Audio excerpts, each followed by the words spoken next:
निश्चितच संदीप, आपण पाहतोय की आता ही संपूर्ण चर्चा या पद्धतीने सुरू राहणार आहे। मात्र पुढचा जो प्रश्न आहे तो अत्यंत महत्त्वाचा या संपूर्ण सर्व्हेमध्ये राहणार आहे, कारण तो या अर्थाने पुढचा जो प्रश्न आहे तो आहे मराठा आरक्षण हा निवडणुकीचा मुद्दा असेल का, हा या अर्थाने महत्त्वाचा आहे। कारण नुकत्याच झालेल्या लोकसभेच्या निवडणुकीमध्ये आपण बघितलं की मराठा आरक्षण हा राज्याच्या निवडणुकीतला अत्यंत महत्त्वाचा असा बिंदू राहिलेला आहे, केंद्रबिंदू म्हणायला हरकत नाहीये।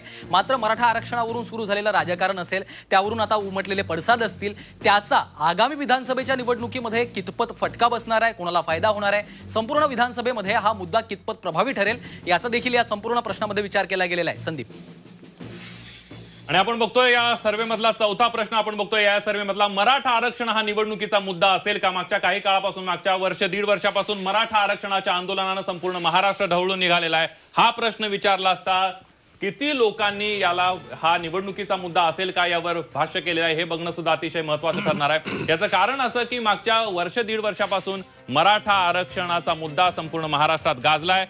मराठा आरक्षण हा निवडणुकीचा मुद्दा असेल का, हो म्हणतायत 45%, नाही म्हणतायत 45%, तर सांगता येत नाहीत, म्हणजे समसमान अशा प्रकारचं। पाठक सरांनी आता मगाशी एक मुद्दा मांडला की निवडणुकीमध्ये आरक्षण हा मुद्दा होणार नाही किंवा होऊ शकत नाही, विकास हा मुद्दा आहे। मात्र आता जर हा आपण प्रश्न बघितला तर हे थोडंसं बाजूला पडताना दिसतंय, कारण लोकसभेमध्ये मराठवाड्यामध्ये काय परिस्थिती झाली होती, आंदोलनाचं जे केंद्रबिंदू होता तो मराठवाडा होता आणि तिथं महायुतीला फटका बसलेला होता, ते आपण सगळ्यांनी बघितलंय। यानंतर पुढच्या प्रश्नासाठी जाऊयात पुन्हा एकदा।